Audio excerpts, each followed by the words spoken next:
Liftoff will start in T-minus 10 seconds. 10, 9, 8, 7, 6, 5, 4, 3, 2, 1. We have ignition. It's time! 17 seconds from Game 7 or from championship number 6. Jordan open. Chicago with the lead. I've got a piece of it. It comes off. The Chicago Bulls have won their 6th NBA championship. Tying run at second, 2 out. Palmero over the head of Jenks. Uribe charges, throws, out! And the White Sox have won the World Series. To the far side around the 8-yard line to Hester. Under it and to the middle at the 15, to the 20, breaks free of the 25 to the 30, to the outside, 40, midfield, 40, 30 to the coast, 20, 15, Hester 5. Oh!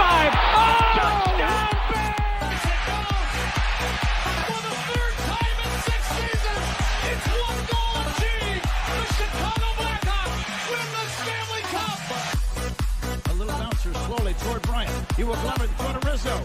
It's in time. And the Chicago Cubs win the World Series.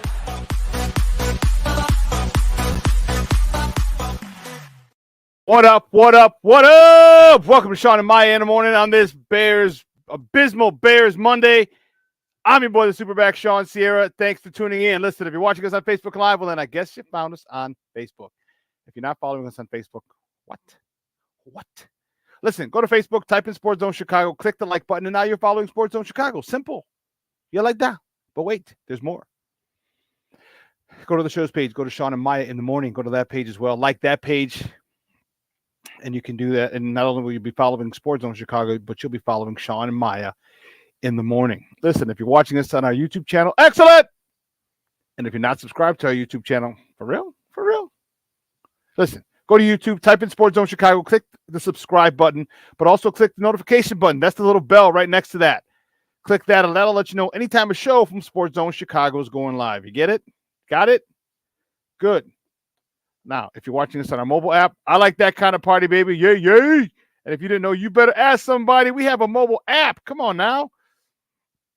Wherever you get your apps from, it doesn't matter whether it's iTunes, Google Play, Amazon, Walmart, Kmart, 7-Eleven, Zayre, Zemsky, Macy, Montgomery Ward, Venture, Woolworth, wherever you get them from. You go there, you type in Sports Zone Chicago, you download it, you take us with you on the go. So not only do you get Shawn and Maya in the morning 3 days a week, not only do you get our other live shows throughout the week, not only are they archived there like they are on Facebook and YouTube, but I'll tell you what, we give you a slew. And I mean a slew of articles, thanks to my man Clarence Council III. Big up to Clarence for keeping you abreast of all articles Chicago sports related. And listen, if you're watching us on our Roku channel, yeah, I like that kind of party, baby. Man, oh man. Listen, if you don't know, you better ask somebody at Sports Zone Chicago. We have our own Roku channel. Hell, we're live there, right? Mickey Ficky now. That's what I'm talking about. Listen, if you have a Roku television in the house or 2 or 3 of them, do us a favor. Download the Sports Zone Chicago tile. All right, download the tile. Put it right there next to Netflix, Prime, Hulu, Apple Plus, Disney, Paramount Plus, Stars, Showtime. Put it right next to there. All right? Right next to there. Even if, here's the deal. Even if you have a Roku channel in a Roku television in the kids' room that you usually not going to watch, do us a favor. Just download it to that particular device as well. It would be greatly appreciated. All right. Now, you can also tweet the show. You can tweet us at Sports Zone Shy. That's CHI at Sports Zone Shy. Now, if you want to follow me, just me personally online, you want to know what I did? Let me tell you what I did. You want to know what I did? Here's what I did. I made it nice and easy for you folks. Nice and easy. One handle for Facebook, Twitter, Instagram, Snapchat, The Snapper, and TikTok. All one handle at The Shawn Sierra. If you want to follow my lovely co-host, Maya Akai, you can follow her on Facebook and Twitter at The Sports Chica. You want to follow her on Instagram because you're an IG and you do it just for the gram, we'll just follow her at Maya_Akai. It's MAYA_AKAI. Listen, we have a phenomenal show, but I need you to get interactive with us today. And listen, whatever platform you're watching us on, whether it's Facebook, whether it's YouTube, whether it's our mobile app, Can't do it. You can't get interactive with Roku, but that's okay. Just watch us on the big screen and then text us on your phone. But leave a question or comment on those first 3 platforms. It'll come up in the thread. I'll get it. I'll put it up here on the screen. We'll incorporate it into the show. And guess what? That's what makes this the best Chicago mornings sports talk show around. Is you. So bring them, baby. Questions, comments, smart-ass remarks. Ain't nobody scared over here. Nobody. Nobody's scared over here, so bring it. All right, we want a lively discussion. We're not trying to stifle anybody. You got any questions, comments? Man, how you feeling? Bring it, man. If you're pissed, you have every right to be pissed. I'm pissed. I'm pissed. But it's only one game. But doesn't stop me from being pissed and being upset.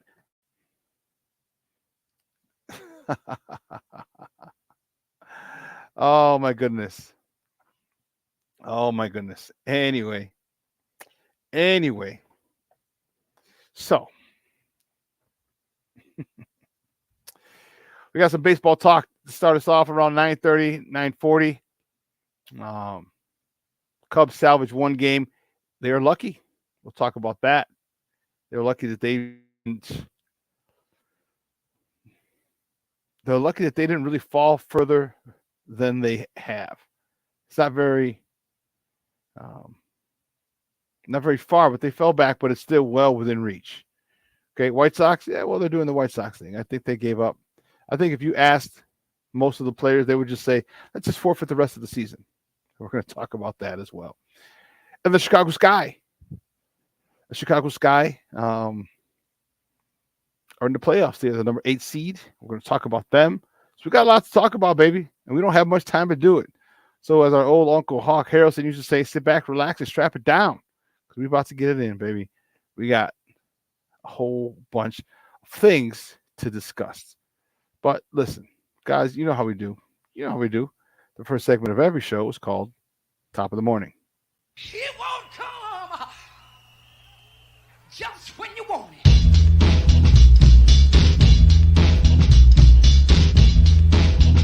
Top of the morning to you. Top of the morning to you. Top of the morning to you. Yeah, the first top of the morning topic. Which way do we go? Man, you know there's only one place to start, man. Only one place to start, and this is a difficult one for me. I had so many hopes. I'm starting to see our Bears. All right, the Bears lose to the Green Bay Packers yesterday at Soldier Field, 38-20. Quarterback Justin Fields. I feel like putting it in like a baseball. He got the loss. But Justin Fields was 24 for 37, 216 yards, a tutty, a pick, 78.2 rating. He also had 9 carries for 59 yards. Khalil Herbert, 9 carries for 27 yards. Roshan Johnson, 5 carries, 20 yards, and a tutty. Got his first NFL touchdown. Ran hard, and I think he's going to be moving up the depth chart soon. Darnell Mooney, 4 catches, 53 yards, and a tutty. 7 targets. This is the most interesting one here is DJ Moore had 2 catches for 25 yards. Each catch was a first down, and those were his only 2 targets of the game. Only 2 targets of the game. And to me, that's completely unacceptable.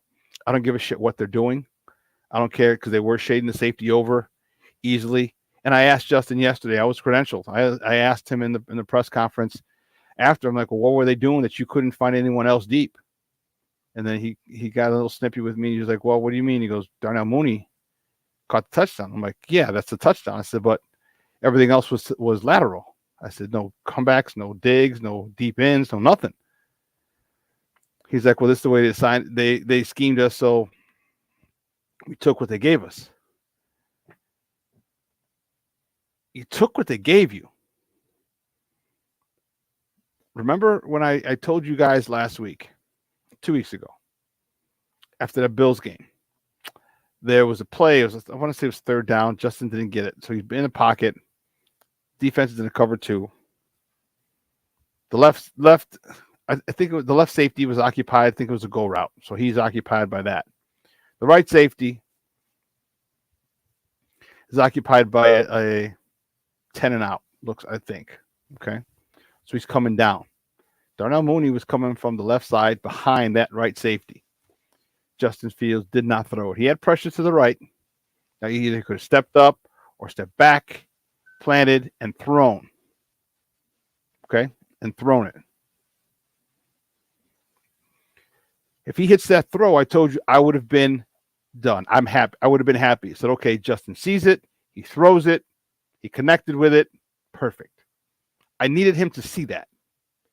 Because he didn't, I had a lot of apprehension. Do you remember me telling you guys that? Do you remember me telling you guys that? Okay?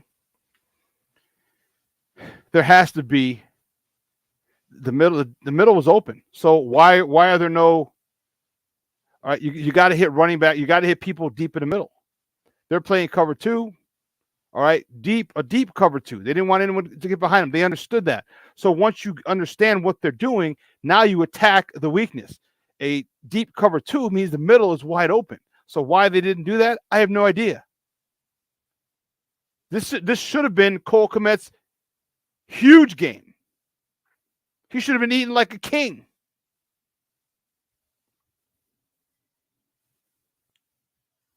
I don't know. But let's not get too caught up in this because we're gonna talk about this at 10. And I'm telling you. I'm livid. I'm not very happy with this whole situation. You know, here's a picture. I was asking Justin when I asked Justin the question. And he was quick to say, well, the Darnell Mooney touchdown. I'm like, yeah, no, not that one. You know, and then here's another one. I got Coach Eberflus. And so I got there a little late, Coach Eberflus, because I was in the locker room and I was getting Cole Kmet, Jalen Johnson. Okay. And so I got there a little late and I couldn't formulate the question. I'm thinking, I want to ask this, but I don't know how to get it. So I walk in and within like 2 questions were asked, and I'm like, okay, I think I got how I want to ask it. And then the PR guy's like, all right, one more. And then I believe David Haw or somebody else asked the last question. So I couldn't ask. So I was unable to get my question in. And this is the question that I have for him. And this is where we need to look at. Here's where I'm starting to have doubts on Coach Eberflus. Here's where I'm starting to have doubts on his hire. Here's where I'm starting to see a lot of Matt Nagy in him. He talked well. He talked a lot against Matt, different from Matt Nagy, and I liked it. Okay? I liked it. The hits principles, blah, blah, blah, blah. We'll get to that in a second. Why not set the tone? I called up and talked to David Hall this morning. All right, I met him in the press box yesterday. We had been back and forth on a couple threads the last couple of years, but I had never met him in person. So I went up to him and I said, hey, David, Shawn's here. He goes, oh, yeah, you look familiar. I remember. Nice to meet you, blah, blah, blah, blah, blah, blah. So I called up a show today because I wanted to get this out. And I asked him, I said, why? Obviously rhetorical because he can't answer it. But I said, why not set the tone? Why not set the tone? It's 3rd down and 1. Instead of this stupid ass tight end sneak that Kansas City ran last year. Now everybody and their mama knows it. Okay. Especially when the tight end stops. They just crunched in the middle because they knew what was coming. I said to David Hall this morning, I'm like, why not? Why not make a statement? Why not tell the whole world we are going to punch you in the God-blessed mouth every chance we get? Okay? So here's and what have I been telling you?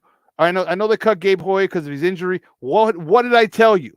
How many times have I said, Bring in a guard. I wanted Gabe Huey, but he was hurt. No problem. Bring in Ja'Tyree Carter. Report him as eligible. Put him as a tight end. Get him in motion. Have him wham block the defensive tackle. Have him kick out the defensive end. One of the two. Have Kari Blassigan, your fullback that you signed last year that you're not using. Have him lead the way behind the offense. Literally, my buddy Mark, my fullback, he's like 245, 250 pounds when we played. I was like 220. That's 470 pounds of beef. And Mark used to call himself a guard with a head start. But you literally would have had a guard with a head start. And for you to, and I say it, I wanted it done that way, and here's why. You set the tone. You tell everybody we are not fucking around this year. If it's 3rd and 1, we're punching you in the mouth. Our best against your best. We'll go back to the screens and curls and slants and all these other stuff on 1st down, but on 3rd and 1, 4th and 1, we're punching you in the God-blessed mouth. That's my biggest issue with the game. I think the game was lost at that particular point.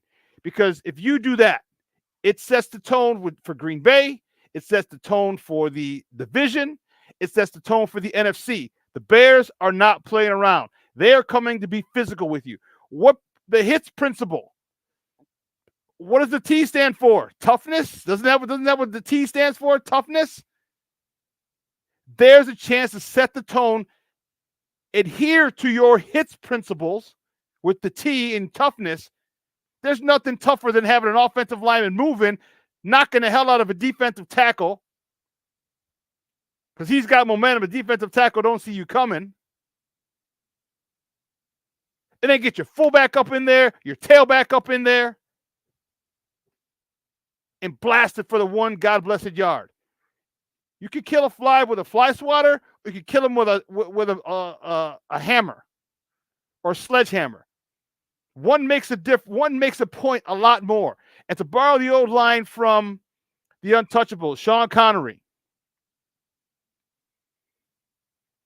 Do you remember when they were out in the cabin and Shawn Connery, the guy was dead already, and Shawn Connery, they had one of their other guys. And Shawn Connery was holding the dead guy up, and he was like, tell me something. And the guy, obviously he's dead, so he can't say anything. He goes, tell me. And they had one of Al Capone's guys who's still alive on the outside of the window looking in. He's like, tell me, I'm going to blow your head off. Tell me. He obviously, again, the guy's dead, so he's not going to say anything. So Shawn Connery puts a bullet in the guy's head and it scares the hell out of the guy. And the Canadian Mountie says, Mr. Ness, I do not approve of your methods. He's like, well, you're not from Chicago. But what he said was, after that, he goes, if he sends one of yours to the hospital, you send one of theirs to the morgue. So you understand what's coming in these situations. And yes, it may be over the top having an offensive lineman, but you know what? Green Bay didn't have a problem reporting an offensive lineman as eligible a few times yesterday. San Francisco doesn't have a problem with it. So why not them? So my question is, what is your identity? Bingo. They don't have an identity yet. If you make your identity running the ball, then that's what you do. You've heard me here on this show say it plenty of times, ad nauseum. I said, get Gabe Huey and have him moving. Remember, because he was nasty. I know he got hurt and he got cut, but my point was this: offensive lineman, get people in there. You want to run the ball, then you run the God bless the ball. Green Bay had an offensive lineman in there, and they had a tight end. Offensive lineman reported eligible, tight end. So he was outside the tackle. They had a tight end in front of next to him, but tight end was on the line. Then they had another tight end outside of him, and these two guys came across like a counter tray and led the way for the running back. They didn't have a problem with it. Find your identity and stick to it. You got 3 stud running backs in your backfield. Use them. Use them. Because had you done that and you literally punched them in the mouth, guess what? It's a different story. It's a different game. That first series could have changed the outcome of the course of that game. But I digress because you're getting me fired up already. Let's go. The next topic of the morning, the topic of the Cubs.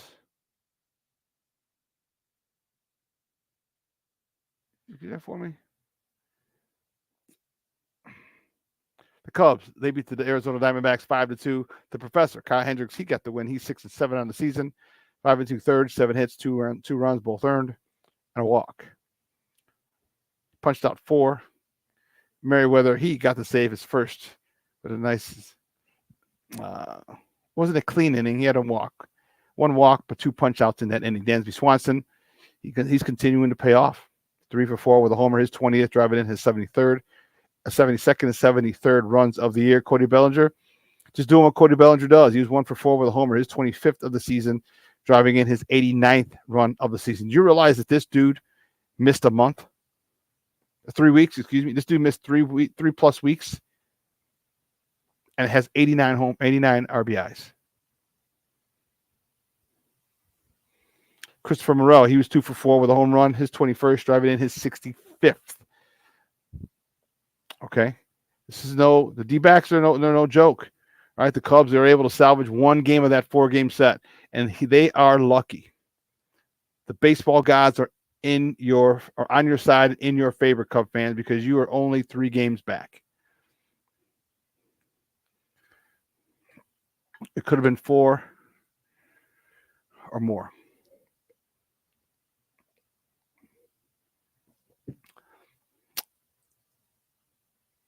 You live to play another day. So, okay, you lucked out. So you're going to have to make sure that you make the most of it. All right, it's just the baseball gods. Moving on to the next topic of the morning topic, the White Sox, my good guys, they fall again. All right, I'm telling you, they want to get the hell out of here and go back to Miami because most of the guys are Hispanic anyway, so they're going to go to Miami. You can't go back to Cuba. The White Sox falls.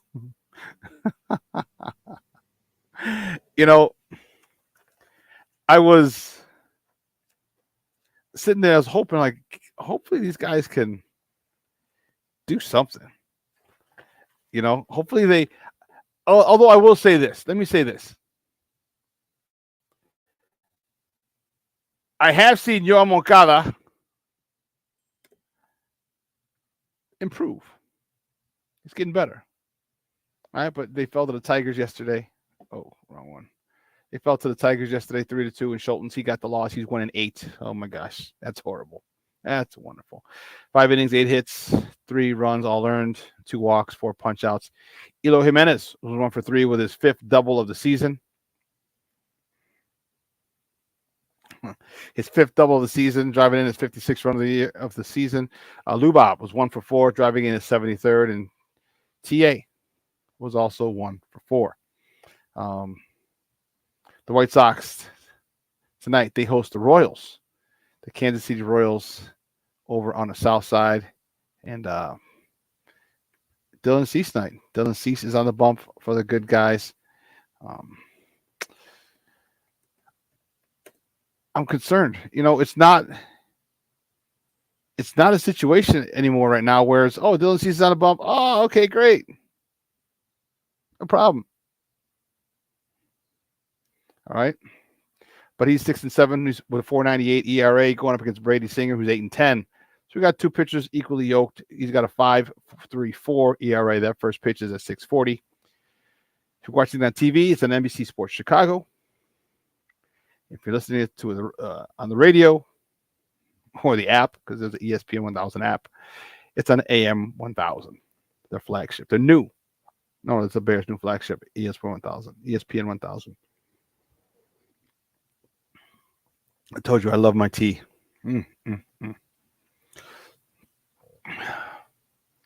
Keeping it moving.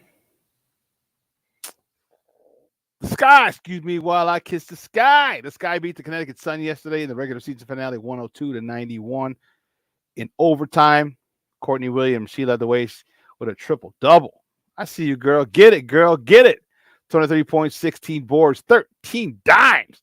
You talk about a solid, a healthy one. It wasn't like 10, 10, and 10, you know, and not to discredit those triple doubles that are 10, 10, and 10. I'm not. It's just this. Okay, it's a good one. But 23 points, 16 rebounds, 13 assists. Yeah. You just cue up Big Daddy K in the background. I work, baby. I get the job done. She led the way with the triple-double. Elizabeth Williams, she had 21 points, 5 boards, and Dana Evans. I said 5 boards.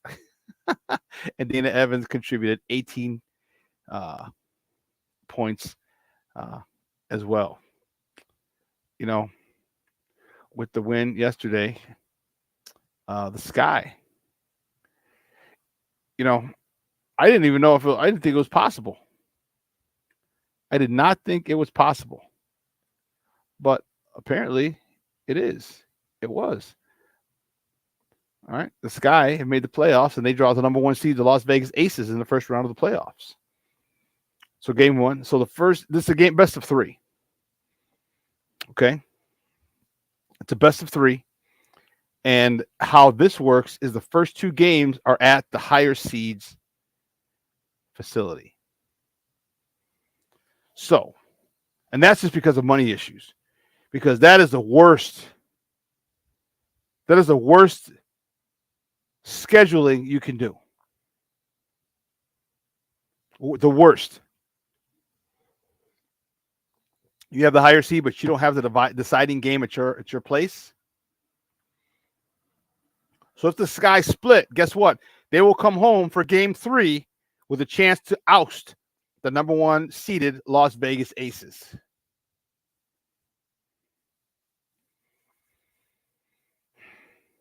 That scheduling needs to be reevaluated. That is horrible. And I get it. I understand it. It's flying. It's money. It's a money issue is all it is. Because if money wasn't an issue, it'd be 1, 1, 1. But those are flights you got to pay for. The flights, hotels, all this stuff the teams have to pay for. So they're cutting corners wherever they can. But man, all the Sky has to do is win 1. Then you come home, you have home court advantage, and you get basically game 7. You get the deciding game on your court. Yeah, I don't.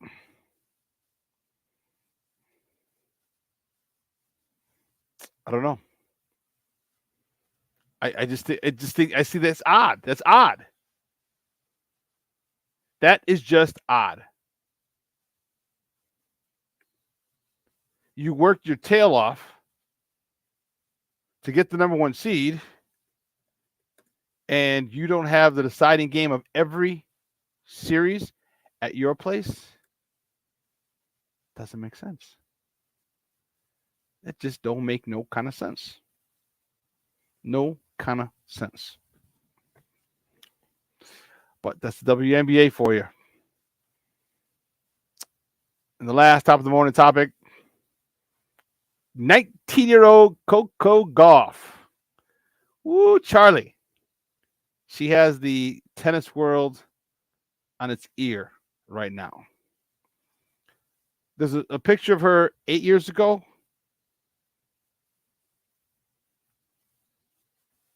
Or 12 years ago. Anyway, she was a young girl, well, younger because she's young. She's 19. Is dancing in the stands. So her parents are taking her to the U.S. Open up in, Flushing, Queens.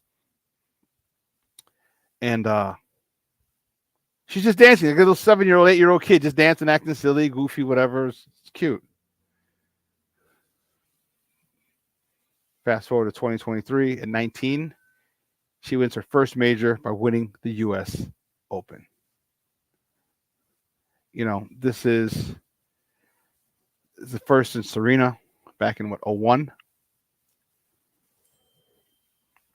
By first, I mean first teenager.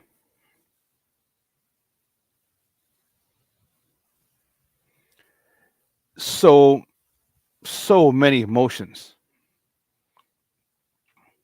So great for her. So great for this country. So great for the culture. Black Girl Magic did it again. And, you know, I couldn't be more proud of her. The culture couldn't be more proud of her. And hopefully this is the first of many majors that she wins. Awesome. Just flat out and out awesome. I don't know what else to say. Just awesome. Okay. When Serena came over and took the world by storm, and it was 0-1, held on to that joker for what, 10, 15 years? Basically until she got pregnant started getting pregnant with her kids. And we needed someone else.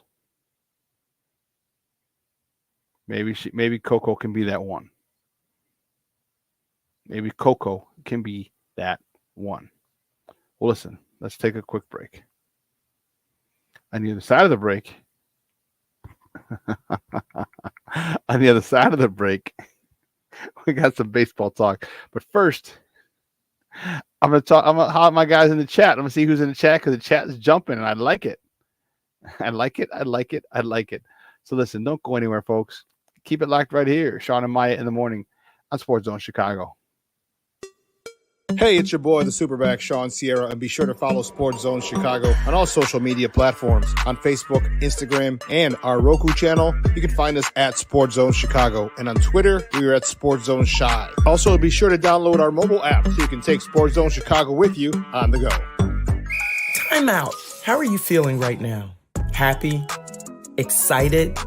Angry? Overwhelmed? One of the best things you can do for your mind health is to name what you're feeling. It can sharpen your awareness and help you talk about your feelings with someone you trust. Here are 3 questions to ask yourself. Where are your thoughts right now? In the past, the present, the future? Do you notice any sensations in your body? Is your heart beating fast? Is there a flutter in your stomach? Or are you fully relaxed? What do you need right now? Time with others? Time to yourself? Remember, there's power in this awareness. So find ways to identify what you're feeling today.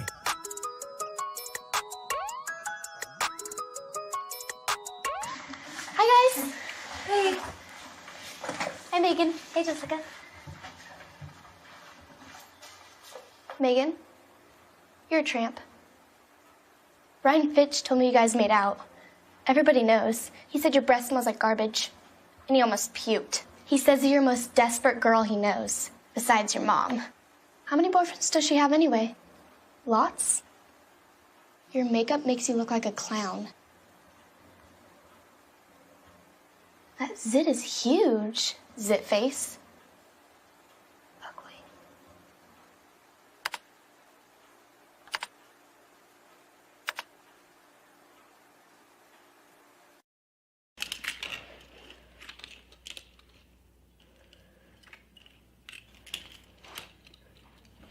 Hey, bud, what you doing? I'm playing with cars.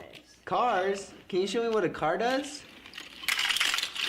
Whoa, whoa, whoa, whoa, whoa. Hold on a second. First of all, this is a school zone. So you need to put down your cell phone, stop texting, and let's get to driving. Now you're coming up to a stop sign, right? You need to slow down and stop before you hit that Y line. I want you to look left, right, left. You don't want to get hit by a car going on your left, and to your right to make sure you don't get sideswiped by a guy coming from your right. You're coming, and you see a crosswalk. You better slow your horses down, because the #1 rule of driving is always yield to pedestrians. Now stop, pull over, and you are done driving. Gosh, what do they teach you kids in school nowadays?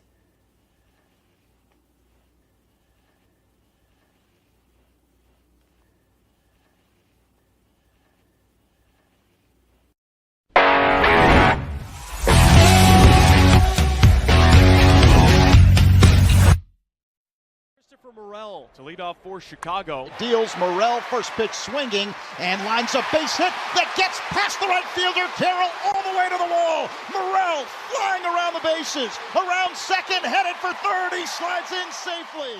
One time. In the air to deep left field.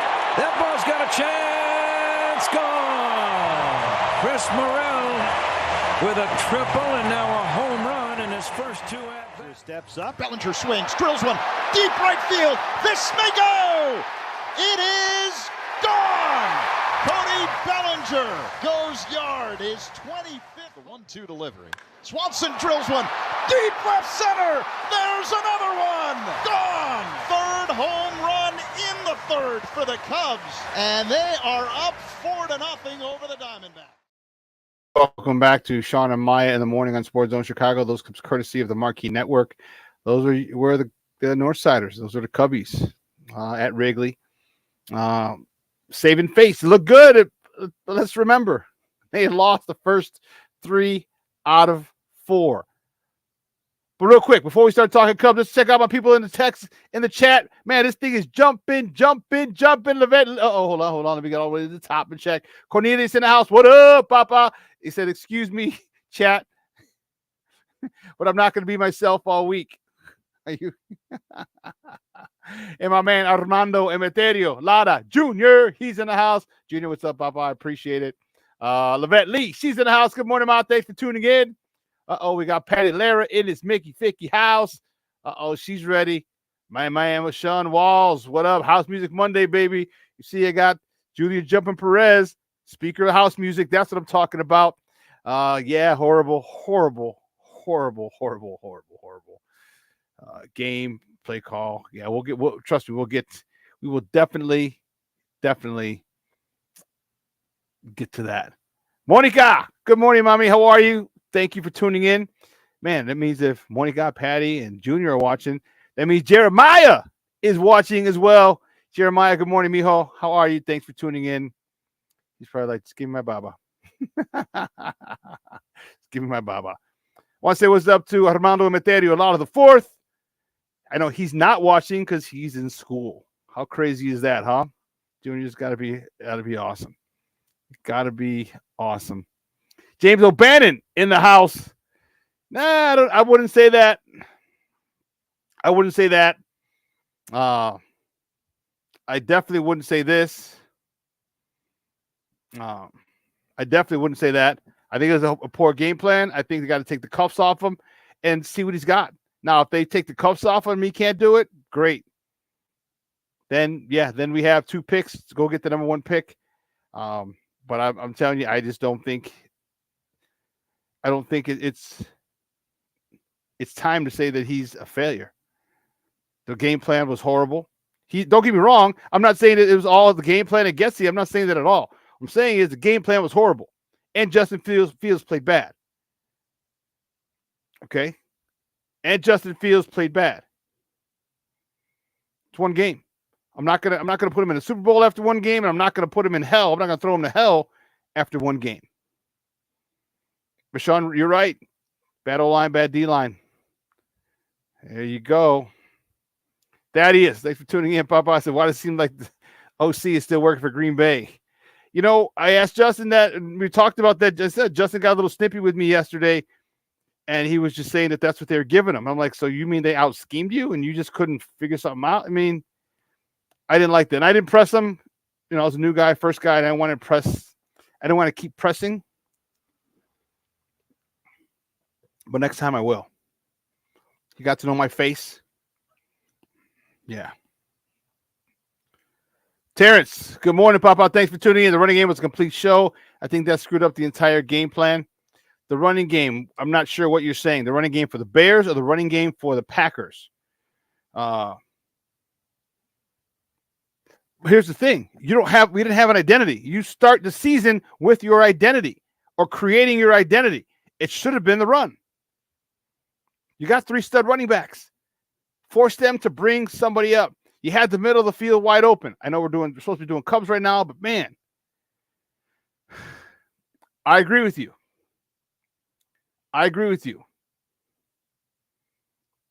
And we were talking about that in the press box yesterday, Terrence.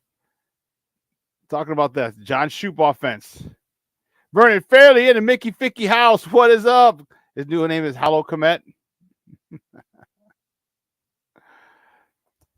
Yeah, Green Bay had more time. So apparently what the signings that they had in the offseason weren't good enough. But again, it's one game. But Green Bay has a good offensive line. So you're going to come up with teams. Tampa's going to have a good offensive line. KC's going to have a really good offensive line.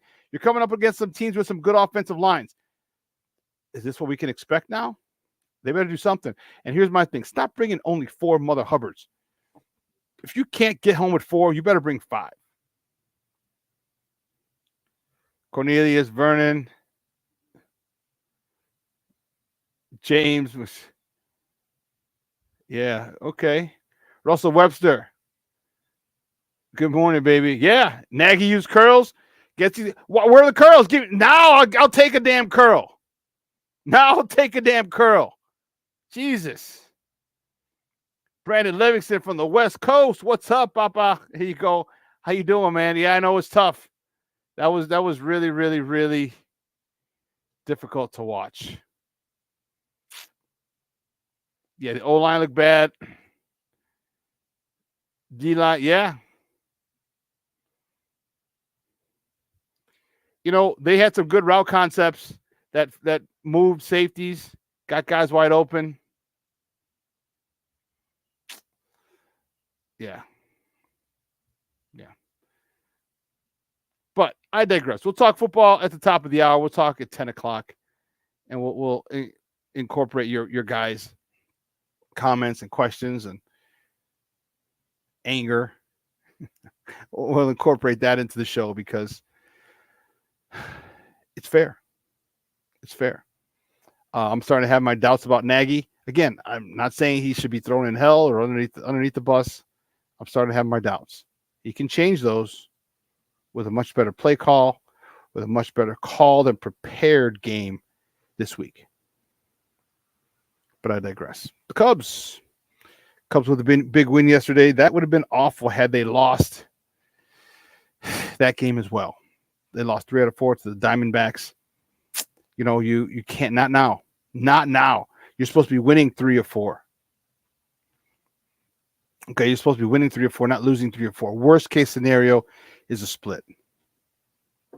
Worst case scenario. Yeah.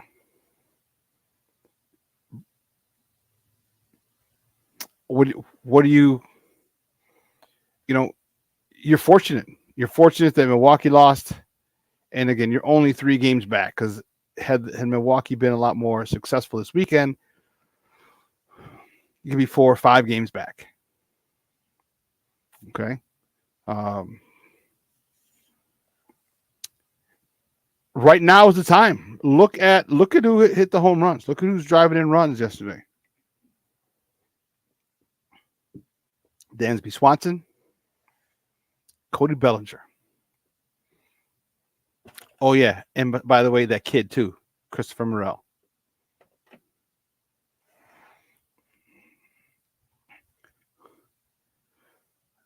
I said Nagy because the shit looked like Nagy. It was Nagy-esque. You know the meme on Facebook where you got the guy from Scooby-Doo. They have the crook tied up, and they're about to take off his mask. It should take off Getsy's mask, and it's Matt Nagy. With the way that game was called yesterday, that was horseshit. And I don't even know if it was that good. It might be an insult to horseshit. But I digress. This Cub team players, big-time players make big-time plays in big-time games. As I go through puberty again right in front of you. Cody Bellinger, Dansby Swanson, 2 of your high-priced free agents coming through down the stretch. Chris Morel, love it. This kid is just not intimidated by any moment. He's not intimidated by the situation. This kid is a baller. Find a spot for him, settle him in that spot, and let him eat. I think it was a DH yesterday. And if it's got to be DH, just shit, let it be DH. But get his bat in the lineup every single God blessed day. You need it down the stretch. You need it down the stretch. You know, Hendricks with a good win yesterday. You needed that. 5 2/3, almost 6 innings. 5 2/3, 7 hits, 2 earned runs. That's almost a quality start. You get quality starts from your pitchers now, down the stretch. That's all you can ask for. That's what you want. Down the stretch, I need good pitching. Now hitting, now we got it. Our pitching is going to start us, take us so far. Now I need the hitting to take us across the finish line. Pitching, defense, hitting. Cubs are in a good spot. You saw yesterday Swanson hit his 20th homer of the year. Bellinger his 25th of the year. Morel hit his 21st of the year. These are your big dogs. These are your big dogs that you need to come through. I told you, big-time players make big-time plays in big-time games. And right now, all the games for the Cubs are big-time. You're fighting for a division, still jockeying for position if you don't win the division, for a wild card seeding positioning. So these games are mad important. These games are of the utmost importance. And the fact that in a must game, you lose that game yesterday and you get swept in 4 games in a 4-game set by the D-backs, I'm saying it's not anything you can't come back from, but it made it a lot more difficult because of the end of the year of the season is near. You got to think, who's Milwaukee playing? You got to think whoever Milwaukee was playing for giving Milwaukee the flux. But maybe this is it. Maybe it's the last bad stretch you have. For your sake, I hope it is. For your sake, I hope this is the last series you don't win, closing out the season.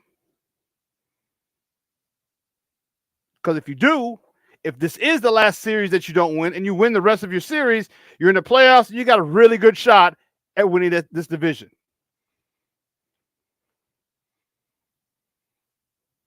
A really good shot.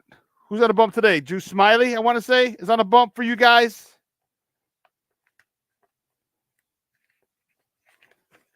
Yeah, Drew Smiley's on a bump because you're in Colorado today, Cub fans. Your team's in Colorado. First pitch is 7:40 on the Marquee Network and 6:70 a.m. on the radio flagship. Jordan Wicks, not Smiley. Jordan Wicks is on a bump. He's 3-0 with a 2.16 ERA going up against Kyle Freeland, who's 6-14 with a 5.09 ERA. You've got a good. There's another good chance for you to take this one. Another good chance to keep pace. Can you do it? I don't know. It seems like you guys are really rising to the occasion most of the time.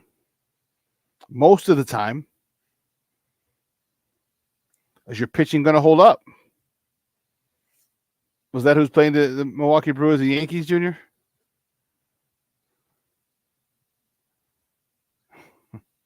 Thank you, New York Yankees. Let me see. You can check the box score. I got to tell you something really, really, really funny. Really, really, really funny. I don't know if it was the first quarter or second quarter. I was sitting next to a reporter from ESPN. I'm not going to say who it was. And she's a sweetheart, real nice, great person. And so we're watching the game. And do you remember the big hit? It was a third down. I want to say it was the first quarter. And it's like a third down. It's a big shot. I want to say by Tremaine Edmonds or him or Brisker. it was right in front of their sideline. And so I see the guy break the tackle, but I also see that, again, if it's Edmonds or Brisker, come up with a big hit. And I was like, oh.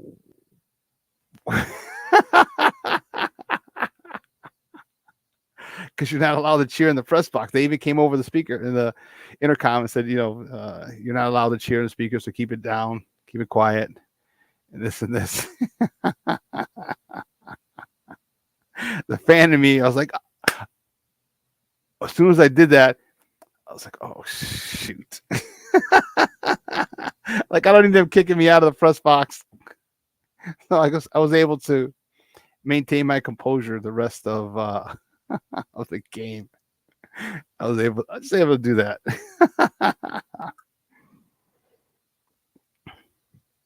But the fan in me for a second jumped up when he saw that big hit. It's a funny story. Over on the south side, well, what are you gonna do? What are we gonna do? You just want to go home. He just wants to go home. I get it. He meaning, well, not he, but the team. I got to use proper pronouns too now. This team wants to go home fishing. But what I have seen recently is Yoel Moncada had a 3-game home run streak. I'm like, nice, Papa. Where's that been? Where's it been? Now you want to come and start swinging the bat well? When there's no pressure on you? Now? I'm extra hard on him because he's extremely talented. Because if you don't push him, again, I just think that they're comfortable. They're happy. They've changed the course of their lives, and now they don't want to work. Baseball wasn't the most important thing to them. Getting paid was the most important thing to them, is what it seemed like.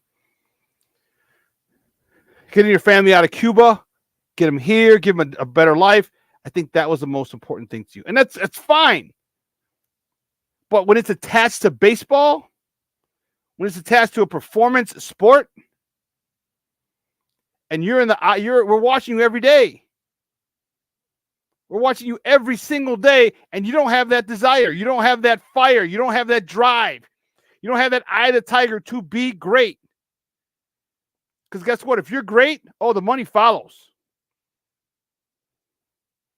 And here we thought Rick Hahn was being slick, saying, hey, listen, if I sign these guys early and they live up to their potential, at the end of their contract, they will be vastly underpaid. But if I sign these guys early and they don't live up to their contract, they will be vastly overpaid. Guess where those guys are? Tim Anderson, Eloy Jimenez, and Yoel Moncada.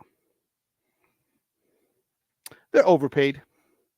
Luis Robert, on the other hand, no. The enigma that is Luis Robert is this. His talent is unreal. And by that, I mean, he'll look so horrible in one at bat. Not even one at bat to the next. In the same at bat, he'll look like an undrafted free agent, just a guy in his high A ball. Pulls his head off the ball, swing and miss. Doesn't even see, swings doesn't make contact, nothing. And you're like, oh, geez. And then 2 pitches later, boom, yard. 425 feet. This guy is extremely talented. So with his numbers, I think the Sox are getting a decent value for what they've given him. I think they're getting a good return on investment. We could check this out because I want to see. Let's see. Because what's his contract is this 6 for $50.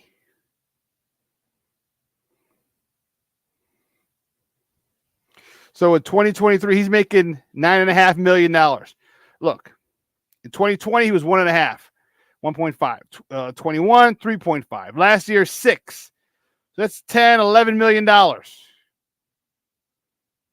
After this year, $20 million. In 24, he's 12.5. In 25, he's 15.5. The club has an option for 26 and for 27 at $20 million a year. After the 27 season, he's an unrestricted free agent. That's a good deal. If he continues to put up these numbers, that's a great deal for the White Sox. 15 million, or if you want to even bring him back at 20. And consistently put out this type of production or close to it. Definitely a great deal for the White Sox. And a great deal for him, too. This is one of the cases where it works out well. He's not a bona fide superstar where 20 million is like, yeah, that's too much or that's not enough for him. It could be if he continues to progress. It could be. But I'm hard on him, too, because he is another stud. So, what are the Sox? Let's see. How many games do they have left? Lord, help me, please. Please let the majority of the games. Let's hurry up with this thing. We're 55 and 88, 33 games under 500, 130, 143 games. We have 19 games left.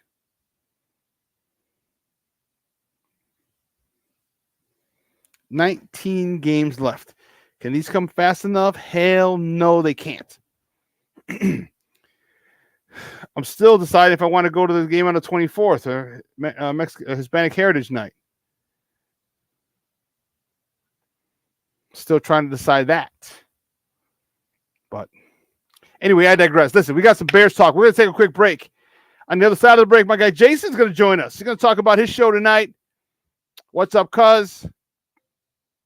But also, we're going to talk football. Remember, Jason has left the Bears bandwagon, and he's been on the Miami Dolphins bandwagon for a while. So if Jason comes on wearing his Dolphins gear, please don't even engage it. Don't even acknowledge it, because that's what he wants. So don't go anywhere, folks. We got Bears talk coming up next. Keep it locked right here. Shawn and Maya in the morning on Sports Zone Chicago.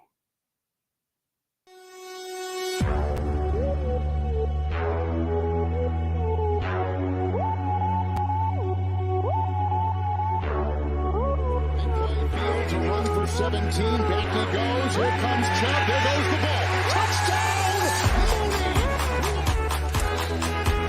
Jones will walk at the left tackle. Time for Fields. Now he'll accelerate to get the first down. Great tackles, and he's off to the races. Oh, he got a terrific block. For every generation, it has started with the call to serve. Discovering the purpose and the belonging earned with the title. Learning to dig deep and push through adversity together. Defending our nation and its people. It is a life of great worth and reward. But Marines are never really finished serving. Their commitment comes full circle, visible in communities across our country. This is Semper Fidelis, always faithful, always Marine, marking a path for the next generation. So I've come up with the family emergency plan. Great. What is it? It's difficult to talk about, so I'm not telling you. How will we know what to do? You won't. I'm so glad I won't have to remember anything. And me too. Thanks for this, sweetie. Talk to your kids about who to call, where to meet, what to pack. Search Ready Kids at nyc.gov or call 311. This year, my mom got me the perfect bag for back to school. These colorful binders help me stay organized. These headphones are just what I need for studying. These new sneakers are just what I needed for the new year. This jacket is a real must-have. My parents got me the skateboard I wanted. It's pretty cool. These scissors really come in handy in art class. These colored pencils, too. These new socks? They can be a real lifesaver.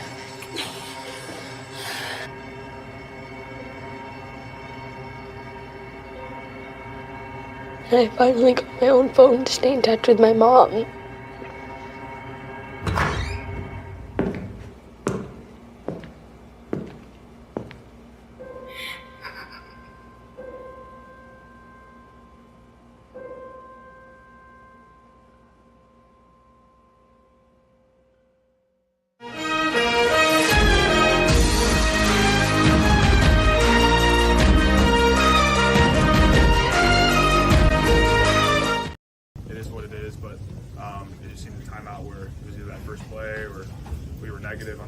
So we just got to be better coming out when we start off the drive, and those first two plays are really important.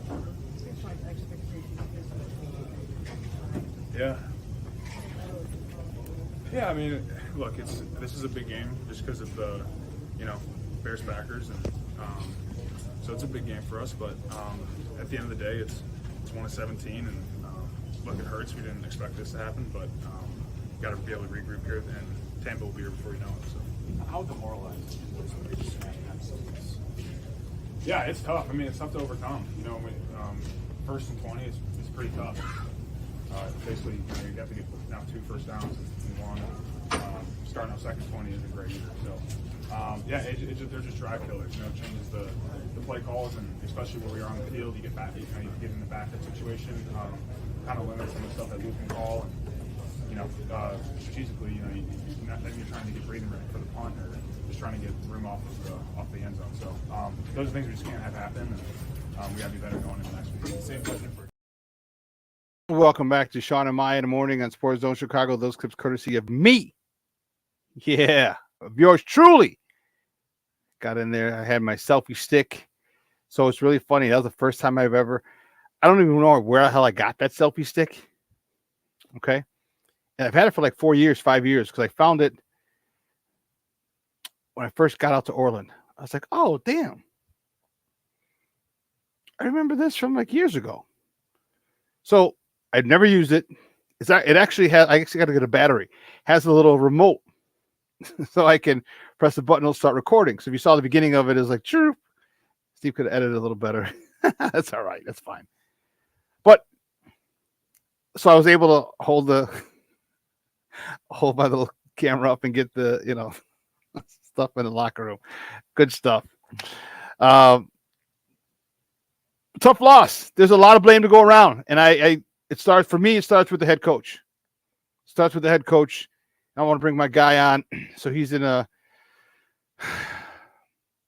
very braggadocious mood right now. His team won.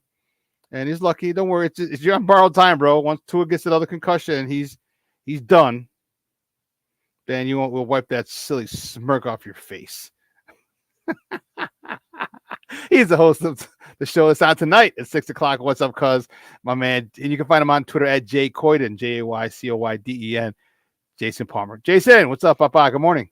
Good morning. And yes, while my team did win, I am not bragging because our defense was atrocious. So we got a hell of an offense, and we got this superstar called Tyreek Hill, and that was the difference in the game. But I'm not pleased with our production either. So, the thing I'll say to Bears fans is two things. One, it's week one.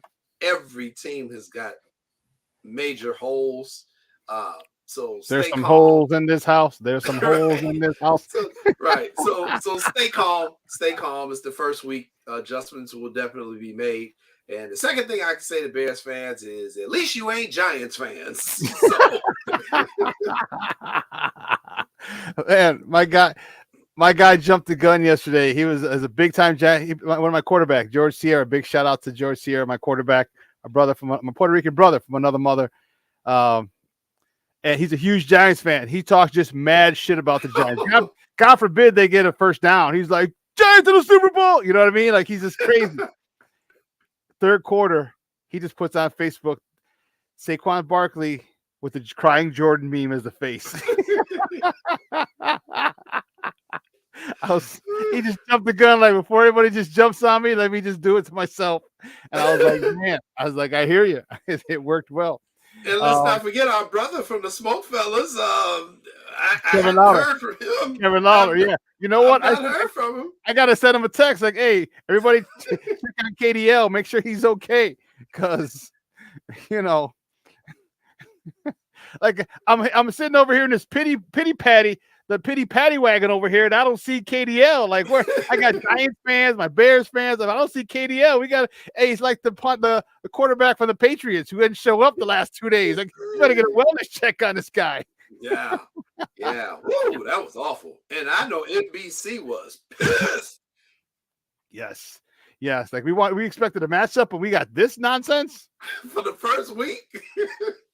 All I'm saying is I stopped at Output yesterday to grab something to eat after the game because they had food there, but just going up. I didn't eat right after, and then you know how it is in the locker room and stuff. Going locker room to the press room a lot. I was like, man, I'm hungry. And we have one fan there. Her name is Griselda. We call her Shorty. She is the most, first of all, she's loud and obnoxious to begin with, which is one of the reasons we love her. But when it comes to her Cowboys, dude, if I could ever just gag a woman, just tie her up and gag her, I would tie her up and gag her because she will talk the most shit in her little body about as tall as this. And there's nothing you can say. Like, shut up, Shorty. She's like, so thank God she wasn't there yesterday. And it was mentioned twice. Like, you know what? Thank God Shorty's not here because she'd be talking all that stuff. We're like, I know. Thank God. Well, let's get to our Bears, Jay, man. It's your thoughts, man. Your thoughts. I actually so I met David Hall yesterday. I introduced myself because we'd gone back on a couple threads on Facebook. So he knew who I was. He just had never met me. So I said, hey, Jay, David, nice to meet you. Oh, he goes, nice to meet you. Put a name to the face, blah, blah, blah. And then I had to call him today on his show. Here's what I said, Jason. I said, I have to watch Matt Eberflus now with the side eye. Okay? Here's why. You had a chance to make a statement. Third down, opening drive of the season. Not of the game, of the season. Against their hated rivals, oldest rivalry in football. 3/4 of the country's watching because it's a 325 game. Okay. Why did you not make a statement? Why did you not say, we will leave no stone unturned? Why did you not say to Tyree Carter, substitute report is eligible. I need you in motion. I need you kicking out or wham blocking a defensive tackle, or I need you kicking out a defensive end, and I need my fullback Kari Blasingame right up behind you, and I need my running back Rashawn Johnson or Deontay Foreman, sorry, Khalil Herbert, right behind that to get the first down. Why did you not make a statement? And I said it earlier. I used the term, the reference from The Untouchables. Where Sean Connery was like, where's that guy? The guy's already dead. He shoots him in the mouth, and the other guy gets scared. And the guy's like, I do not approve of your methods, Mr. Ness. Right, well, you're not from Chicago. Yeah. You make a statement. Yeah. You make a statement to the Packers, to the NFC North, to the entire NFC. We are not playing around this year. Talk to me about that. Talk to me about them not having an identity, because if you had an identity, there's no question what you would have done. My fullback texted me. He goes, I just heard you on the radio. And he's like, you know what I would have done? What we would have done? Like, damn right what we would have done. You got a lead coming your way. But go ahead. Give me your thoughts on that opening drive, which I think set the tone, because I think after that, it went downhill. I was very disappointed in the overall game plan. And I used, I'm going to use the Bears' own words against them in my assessment. The most damning thing to me was when your question to Justin, I went back and listened specifically to your question and how he answered it. And he gave you the answer. You got a snippy, didn't he? Well, you pushed back a little bit, and then, but he gave you the answer was, well, why didn't you look downfield and blah, blah, blah. And he said, well, that wasn't the game plan. That's what I took away from him more than anything. That wasn't the game plan. So that said to me, okay, the game plan was trash, one. Two, Justin doesn't have the confidence to say, you know what, this ain't working. We can't do this. I got to do something else. And that's the step I need him to take. Yeah, they gave you the game plan. Everybody goes into it with a plan until you get punched in the mouth. Then you got to readjust. At a certain point, Justin has to realize he's the quarterback. He's the leader of the team out there. And sometimes you have to go against your offensive coordinator. Now, you can come on the sideline and talk to him. Yo, Getsy, this ain't working. We need to open up the playbook. Or you can get in the huddle and be like, yo, I ain't calling that shit. DJ, give me a 10-yard curl. Give me a 10-yard curl. Give me a fade. Give me something. I'm with my cousin Lance, and we'll talk about tonight on What's Up, Cuz. Passing is supposed to be a vertical part of your game, not a lateral. Mm-hmm. And that was the most disappointing part. So my thing is, I do still have concerns about Justin, but my concerns are, at some point, when is he going to say, to hell with this? I got to start throwing the ball down the field. I got to start doing this. Now, it's either he doesn't have confidence in his ability to throw the ball down the field, or he just doesn't want to go against his coaches. It's one of the two. But you've got to make these adjustments, man, because you're not going to win with that philosophy. I thought we were back in the days of my man who kept calling bubble screens. John Shute. John Shute. I was like, what are we doing with these pass now? And I get that sometimes Justin has to check down, but when you would have Eric Kramer on last year, one of the things that I really took away from what he said was Justin has to understand NFL open is different than college open. And I think too many times he's looking for college open instead of trying to thread that needle for NFL open. And I would really like to see him taking some chances down the field. The one interception he threw, it was just a horrific throw. I don't know who the hell that was even going to. But he just didn't see the linebacker. Linebacker dropped back. He didn't even see him on the left side of his, and he was looking at he stared down the receiver on his right. He stared him down, and linebacker on his left. He didn't even see him. And he just walked through it. Linebacker's like, I'm waiting. Oh, you don't see me. Pick. Well, and that's my other concern, Shawn. And that's my other concern. You got to give me a little leeway on this. I'm concerned that what I'm seeing out of Justin is Mitch Trubisky-ish, but he's got more athleticism so he can get away with it more. I'm concerned about his ability to read these coverages, man, because there's a couple of times we've seen him stare down receivers. And while this is your second year in the system, this is your third year in the league, you shouldn't be doing that your third year in the league, man. I am sorry. You're right. He's got to stop staring down these damn receivers, man. He's got to go through his progressions. It's just certain things I'm seeing that's giving me a lot of concern. When you talked to Jared Payton on Friday, we were all saying, he's got to get through those reads and then take off. I think doesn't have confidence in his line, but I'm also concerned that he may not have confidence in himself getting through them reads, man, because there were a few plays where he did have time or he felt a little bit of pressure, and instead of him just moving within the pocket to allow himself more time, he took off running. And that's what led to the fumble on the one play. He was taking off running. I'm like, come on, man. First of all, I don't want you to get hurt. Second of all, y'all ain't gonna win like this. You're not going to win like it didn't work last year. It's not going to work this year. So the offense was I had some serious concerns with the plan. I'm gonna put most of it on Luke Getsky and like you on Eberflus.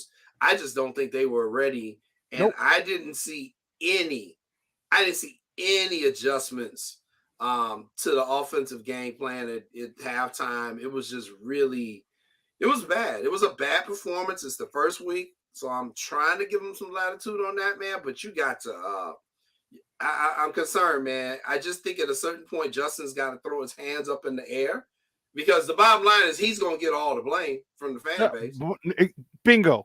And as a quarterback, you name me one starting quarterback who hasn't have a little asshole in him. You name me one. You name me one. You name me one.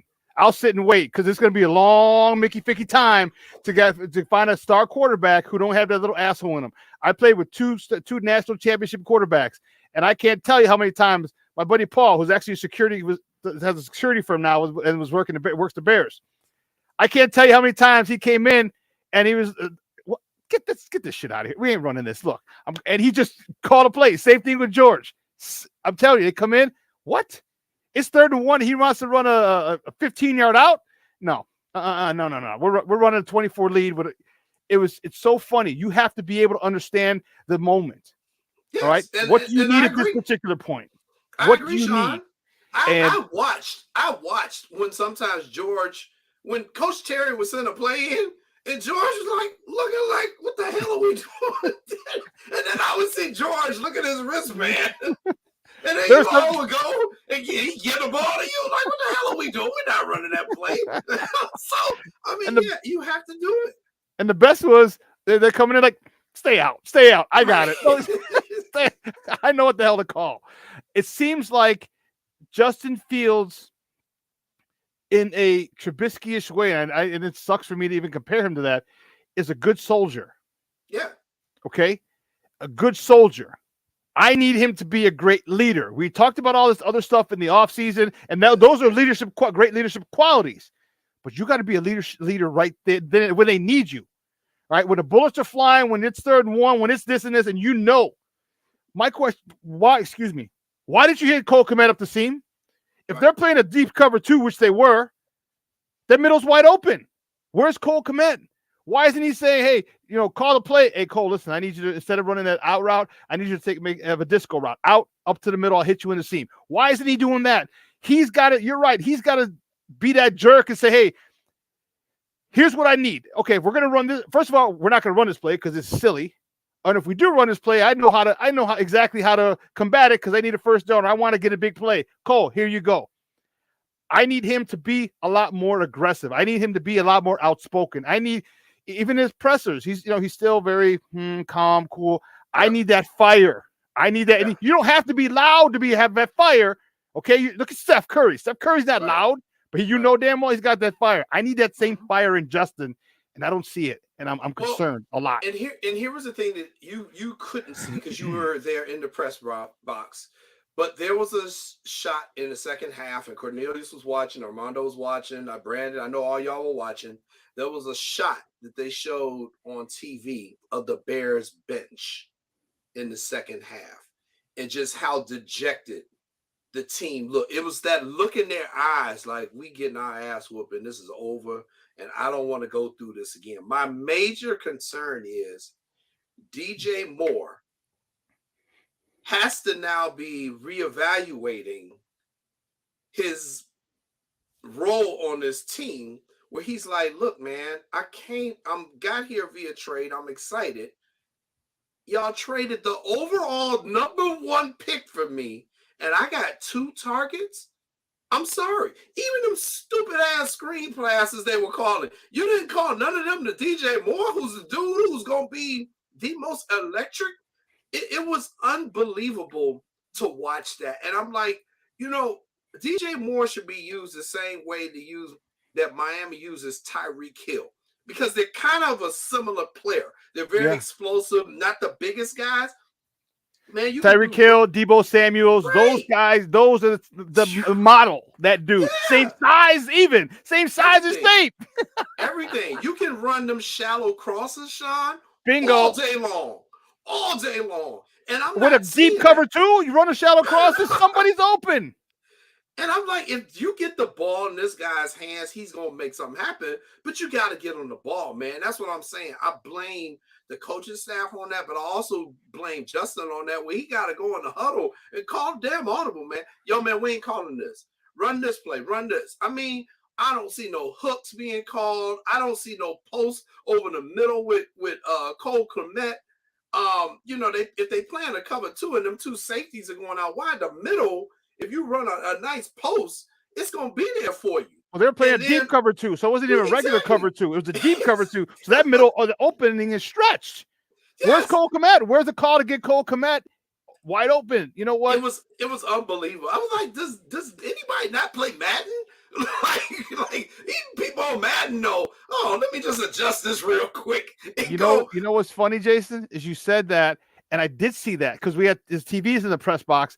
And so the TVs they're at the time that they're playing. So they're about 45 seconds, 30 to 45 seconds delayed, just because, you always got the delay. So so at one point I'm just staring up and I'm like, oh, damn. I was next to a dude from Italy. And I was like, io parlo italiano. He's like, oh, tu parli italiano. So we started talking in my little Italian.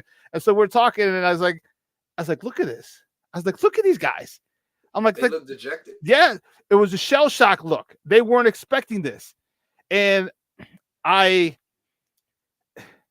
one of the questions that I wanted to get to Coach Eberflus, and I didn't because I had to get. I was in the locker room getting other. I'm gonna play DJ Moore in a second. Mm-hmm. I wanted to ask him. I was like, was it too much hype? Did you put too much hype on this game? Because it's the Packers first series. The Bears are gonna have a breakout season. Justin got his number one receiver. The Bears are going to win the division by X amount of people said that. They had so much hype on them. Was that too much? Was that too much? Was it too much for Luke Getsy? Because he did not. That was extremely uncomfortable watching. You heard the fans booing him in the first half. Yeah, we did. And they had the windows open in the press box. You could hear you had guys. Because underneath the other suites, and they have the windows open, so you could hear people yelling, "Oh, you mother beep, you son of a bitch!" I thought it was someone in the press box, and the lady next to me from ESPN, she was just like, "Oh no, that's that." I was like, man, who's cursing like that in the press box? Like, yeah. But so it's, man, it is, but it's one game. So here's the thing that I will say. They did do a hard evaluation last year at the end in the little mini bye when they played Thursday and had the 10 days off till the next game. And they made adjustments. Okay. They need to make adjustments now. They need to make adjustments in a 7-day span, not a 10-day span. So if you can, and everybody's jumping off the sky is falling, it's not falling. Okay. Right. There's some adjustments that need to be made. First of all, set your identity. What are you going to be? Are you going to be a running team that allows Justin Fields to pass, or are you going to be a passing team that runs? Which one are you going to be? Because I hope you're a running team that allows Justin to pass. Yes. Because that's exactly what the Green Bay Packers were. They ran, and I know they didn't have as far as stat wise, they didn't blow your mind on the stats. However, man, they were physical. They were running the ball, and what's his name? I interviewed Walker too. Quay Walker? No. Walker. Our guy, Javon Walker. Oh, Javon Walker. Okay. Mm-hmm. The free agent signing. Yep. And he was like, yeah, because we didn't really have, I asked him, I said, what about did the wide splits help? Because I'm like, wait a minute. Green Bay's got some wide splits. They got some really, and the reason you do that is it's a lot better angles on blocks for the run game, because you have to line up. If you're a defensive guy, you got to run. You have to line up outside. In your spot, which is wider, which gives a lot cleaner cut, a lot cleaner view. And so he was saying, no, we did, we practiced that, and he kind of shutting it off. But I'm like, no, it's just because what do they have? Net rushing yards was 92, so about 100. A couple of big plays here and there. But they were just key moments, key moments. I hope. Let's take a quick look at this is the locker room, the interview or the think from DJ Moore? Party today, we lost, and we just got to go back to the drawing board and go on to Tampa this week. So fresh. I mean, it's football. At the end of the day, the defense was kind of pushed over to me, so it was hard to see me. And I understand that, and we just got to learn from it and build on it. Yeah, when there's so much build up to a game like this, and it obviously doesn't go the way you guys want it, how do you shake it off? Just going back. I just said it to somebody. We just gotta go back, look at the film. Look at the things we could have did better on, and the things that we know we did do well on. We just gotta hone in on them and just fix it. DJ, what did you guys see on the hit that Fields took from Jair Alexander that led to that little skirmish? I don't know. They say he was inbounds. I don't know. So when I see my quarterback go down, I'm over there. Then that's all I seen. So whenever you go down, I'm over there. We gain him up at any cost. Did I see it correctly that as you were walking away, Jair put his elbow or his shoulder into you, and then that's what continued it? Yeah. So people like that, just gotta give him credit for that.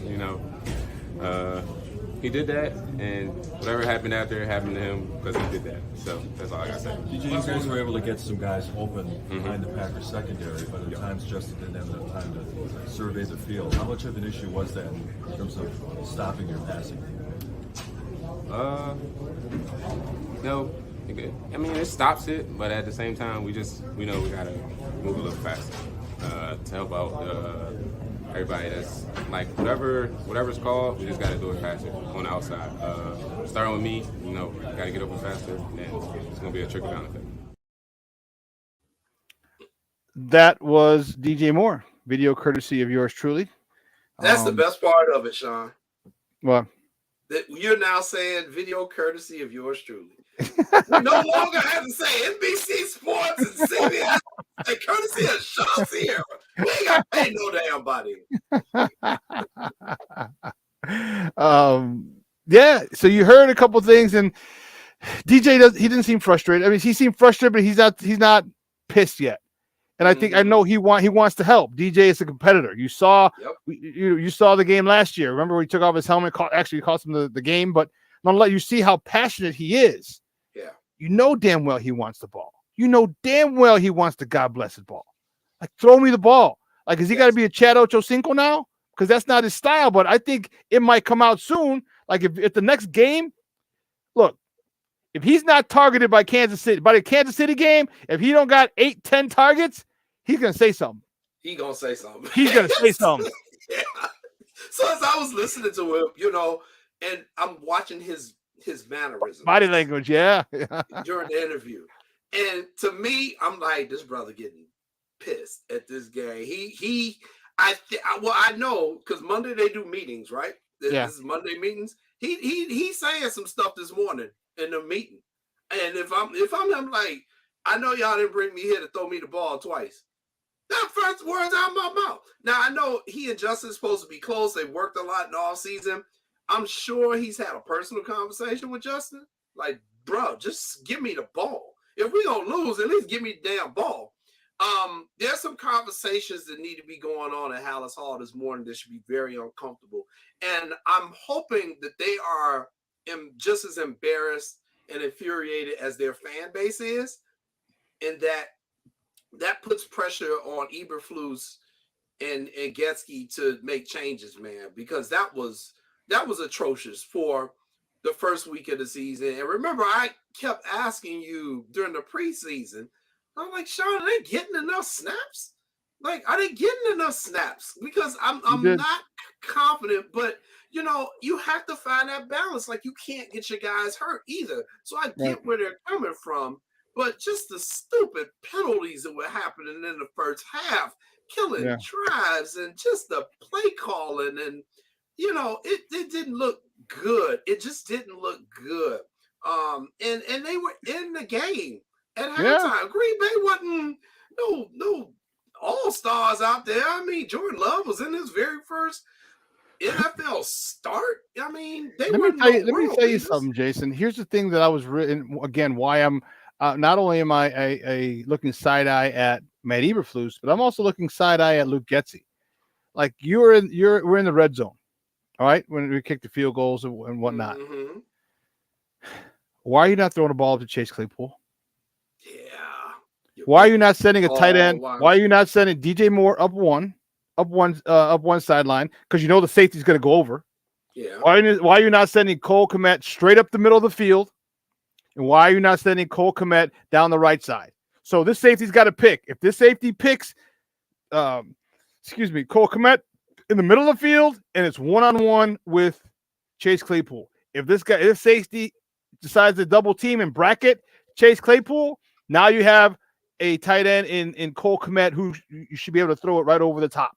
So where is this? These are all things. We're in the red zone. We kicked 2 field goals. Where are there? You saw the Patriots. They would line up and put Rob Gronkowski all by himself. Yep. Okay. Put Rob Gronkowski all by yourself. You read the safety. Does the safety stay there?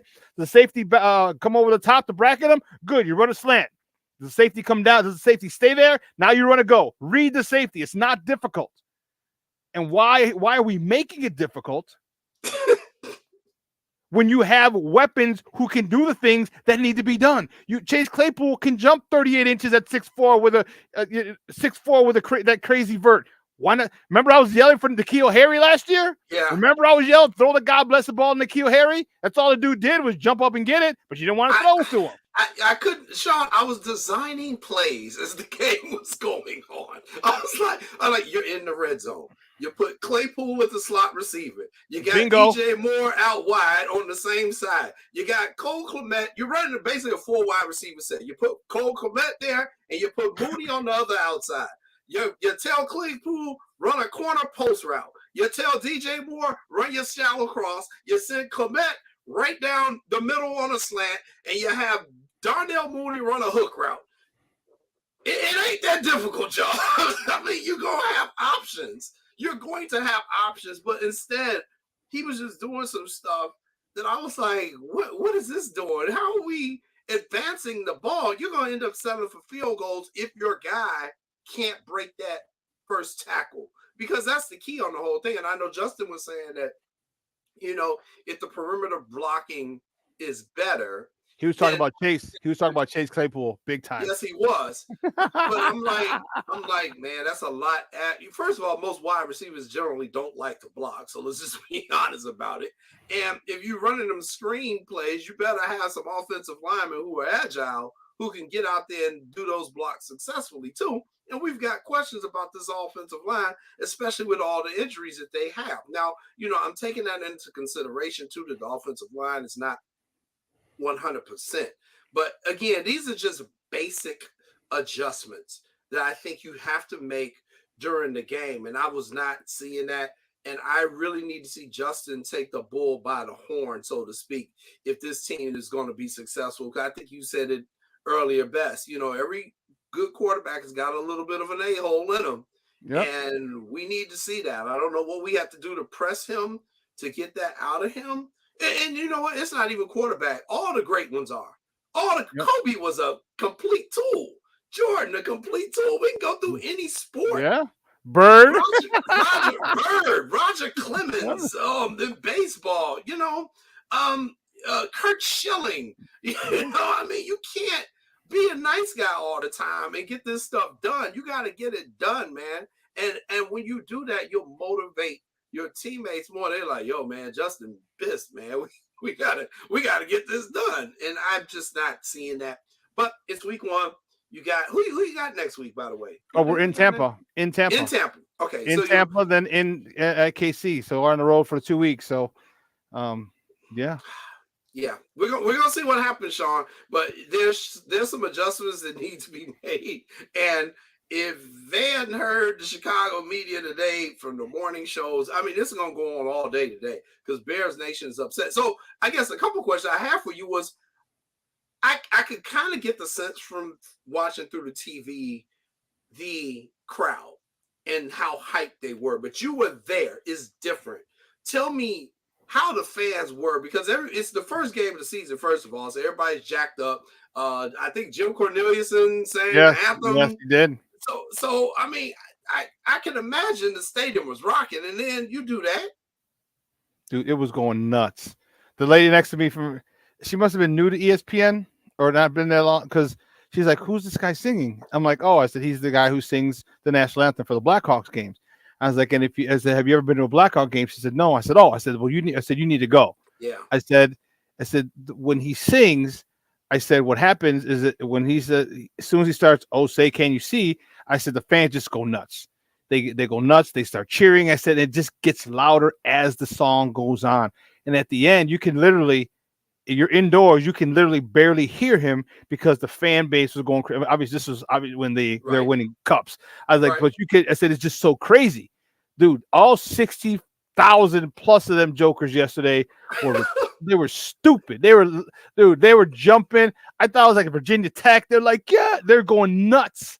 And you couldn't help but feel all the energy they had. And to me, that for Getsy and Eberflus, but not Eberflus, Getsy and Coach Williams, DC, to not play off that was a big disservice to that team. You go, imagine we got the ball first.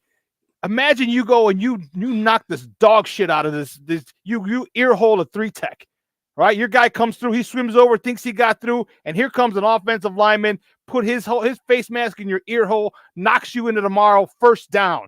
What kind of message is that sending you? What kind of message is that sending the crowd? Like, we are getting it done. We are here, all right? We're here to chew bubble gum and kick some ass. And you know what? We're all out of bubble gum, so we're just gonna whoop some ass. That's what it's saying, and they lost that opportunity to do that. They lost the confidence in their team. I don't care what you say. They lost the confidence. I feel they lost the confidence in their team. The team doesn't believe in them yet because they thought they were gonna explode on them, and they didn't. So the atmosphere was insane. There wasn't an empty seat in the house, dude. There was an empty seat, and they were all going nuts. People they gave us towels. They even gave me one when I was heading up to the elevator to go upstairs. Like, yeah, of course. They had the towels. I'm sure you saw the towels, people waving. Yeah. It was insane. Everybody's waiting to explode, waiting for the opening drive, like Detroit did on their first drive. Yeah. Go in, score a touchdown, and that place would have been pandemonium. And they lost. Shawn, I mean, on the fourth down call, first of all, you going for it on the first series from your own 40. I like, so I was like, all right, we about to send a message. Like, if you're going to do this, because it ain't smart to do it, but okay. Not with that defensive line. Not with that defensive line that Green Bay has, dude. Green Bay's got a nice defense, and they got a 3 or 4 first-round picks in that defense. Don't do that. Right. I was like, this ain't smart, but if you're going to do it, I'm expecting him to do some real bully type stuff. You put it like this. Had he called the play that they called in the second half where they gave that ball to Johnson. Johnson. And Johnson ran that dude the hell over. Now, if you call that play on that first series and he run that dude over and you pick up the first down, now the fans are really going It's stupid. Insane. It's good. It's pandemonium. That building would have been shaking. That arena would have been shaking with everyone high-fiving, acting a fool, because that's Chicago Bear football. But we know what I said, exactly what I said. That sends a message. Yep. That sends a message to the team, your opponent, your division, to the fans. But more importantly, it sends a message to your own team. Like, we are here to play. We are here to win, period. All right? Yes. This is football. All right? This is a collision sport. And I'm going to have you knock the dog snot on some crazy collisions out of people so we can win. What coach, what team, what football player would not love to hear that from your head coach? We are going to collision these guys to the point where they give up. Yes. Dude, I'm getting goosebumps, and I'm saying it myself. Exactly. And I agree with you, Brandon. He said it was bad as soon as they went QB sneak with the tight end. Why we rebuild the running back room then? Exactly. Yep. Exactly. It was a terribly called game by Getsy. Getsy. I'm sorry. And it's just a lot of adjustments that need to be made. I'm just hoping that this coaching staff is not Matt Nagy-ish in that they will accept responsibility, one, but two, make the adjustments, man. You got to make the adjustments in coaching. I don't care what sport it is. And that's one of the things we're going to talk about tonight on What's Up, Cuz. Because my cousin Lance was so irritated. He didn't want to talk to me last night. He wasn't responding on the text or nothing. I'm trying to talk to him about our show. Like, oh, what time do you want? Yeah, I'll call you in the morning. Oh, okay. See what the Bears do to us? Hey, look it, they turned you to Miami. Yeah, exactly. And he's like, I don't even want to talk. We'll talk about the show in the morning. I'm like, oh, okay. so everybody tune in tonight to What's Up, Cuz. Y'all jump in. Lance has got some. He don't really go off like that, but my cousin's at his wits end with that performance because I think he was like everybody else. I expected him to be better. You expect him to be better, and then it's the first game, and it's against Green Bay. I mean, you got all these factors. And let me tell you this, Shawn. So everybody knows I live in Wisconsin. I live up here with a lot of the Packers fans. Shawn, I'm telling you, leading up to this game, my neighbors were nervous. The Packers fans were really nervous because they're like, oh, y'all might get us this year. We lost Rodgers. We lost all our players. Usually I'm hearing them talking a bunch of stuff, bravado, it's Packers stuff all throughout the neighborhood. I didn't see that yesterday. Yeah, they were happy it was the first game, but they were not expecting to really beat the Bears. They definitely were not expecting to beat them like they did afterwards. So, I went for my walk after I watched the Miami game, and I had my gear on, and they were like, man, that was a great game with Miami, and I can't believe we won, Palmer. I was like, what? They're like, I really thought the Bears would be better. And the funny thing is, I think they kind of wished before that game that they had actually had Justin Fields over Jordan Love. They're not excited about Jordan Love at all. They really aren't. But I'm like, well, he sat for 3 years behind one of the greatest. And, who sat 3 years behind one of the greatest. Exactly. History repeating itself. Yeah. I was like, he kind of learned some things because I thought the young man was very cool and very controlled and running the Packers game plan. And I had to give him credit for that, man. But it's got to get better, man. You know what I think? And I'm not, and by no way, shape, or form, am I putting him in the stratosphere of Rodgers and Favre. Right. I think he is an above average game manager. I think, and he didn't turn the ball over, no picks, no fumbles, no dumb shit. You know what I mean? Not even, maybe one pass because it was deflected or something. Like, he didn't put the ball in harm's way. Right. He didn't do that. Then he had a great play by Romeo Doubs, who just took the ball out from over Stevenson. Hey, welcome to the NFL, kid. And he needed that. You know what I mean? So he had a couple, and a couple of them were schemed open, just miss communication. So he's wide open. So it's not like he was zinging the ball all over the field. I don't think he's that dude. I just think he is a great game manager. And when you're a great game manager and you run the ball and you have miscommunication and he's going to hit the open guy, and he did. And at times he's going to wait till he gets Christian Watson back. Christian Watson didn't even play. And Romeo Doubs, the kid out of was it A&M, I believe, or A&M or Texas Tech, one of the Texas, those two schools. But anyway, this kid's a baller too. He was one of the guys that I wanted in the later rounds. Like, dude, let's get this Romeo Doubs kid. He's got attitude. He's got this. I liked it. And Packers got him with Christian Watson. Let's be honest. That's a nice pair, dude. That's a nice pair for a long time. They got a good running game. Dude, this is going to be, unfortunately, it makes me reevaluate my prediction for the number of wins, because if they're going to keep coming out, not being inspired, not having an identity. If you don't have an identity, I don't give a shit how inspired you are. You don't know where you just run around, inspired in circles. Yeah. You're like one of those, it's ready to go. No, let's get it. You know what I mean? Like, so I think it falls on the coaching staff. And I hope Kevin Warren, who said that? Was that Cornelius? I think it was Cornelius who said it. Yeah, I hope here. No, Brandon, my guy B from Left Coast. I hope Kevin Warren did have a conversation with him. Like, you better find out what the hell you're going to do. What are you going to hang your hat on? What is every team coming in here needs to know, okay, the Bears are going to run the ball down our God bless us throats. We got to stop it. Or they're going to have Justin Fields pass it. We got to stop. One of the two. I don't give a damn. Pick a lane and go with it. You got three stud running backs. Why would you not? And the best way for offensive linemen to to get in sync is to use them. Downhill, downhill, downhill, downhill, downhill. Keep using them. And you didn't use them. You didn't commit to the run. You didn't win by attrition. And I know that defense that Green Bay had was good. Shit, that's not the only good defense you're gonna have. But guess what? Right. You only get better by playing the best. You're gonna win some, you're gonna lose some. It happens. That's the game of life. That's the game of football. But man, be aggressive. And you know what? They were not aggressive, and that's what freaking bothered me, Jay. Freaking bothered me.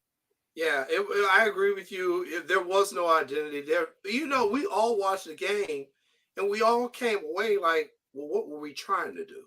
I think that's what's most, like, what was the plan? Like, none of us could really evaluate what we were trying to do. And that's why I brought up earlier in the show, I think Justin spilled the beans. He said that was the plan.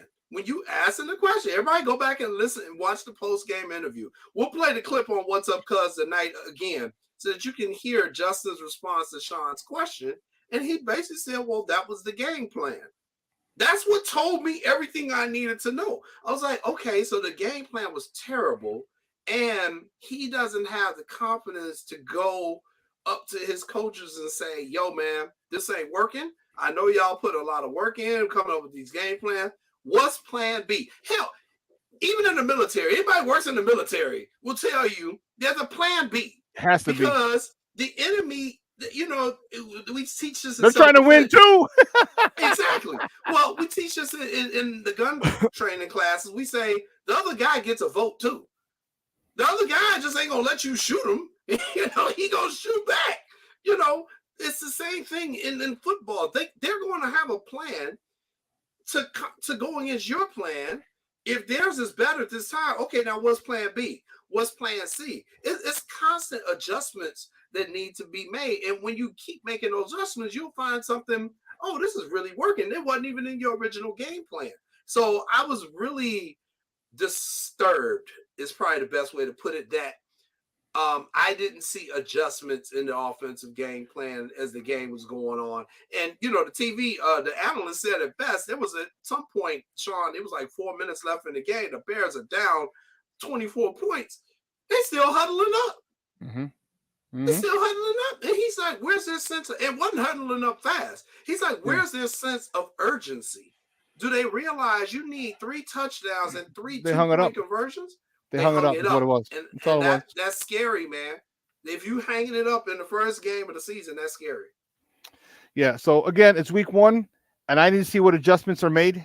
All right. And you talked about it, and I remember with Curie, like we had, when I was coaching, we had a game plan, and we had a plan B.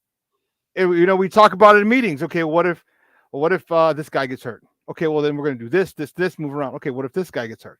All right, we're gonna do this, and this. What if they stop our running game? Okay, then we're going to do this, and this. What if they stop this? All right, how do they stop it? If they're going to do this by bringing another guy down, we're going to start we had plan A, plan B, plan C.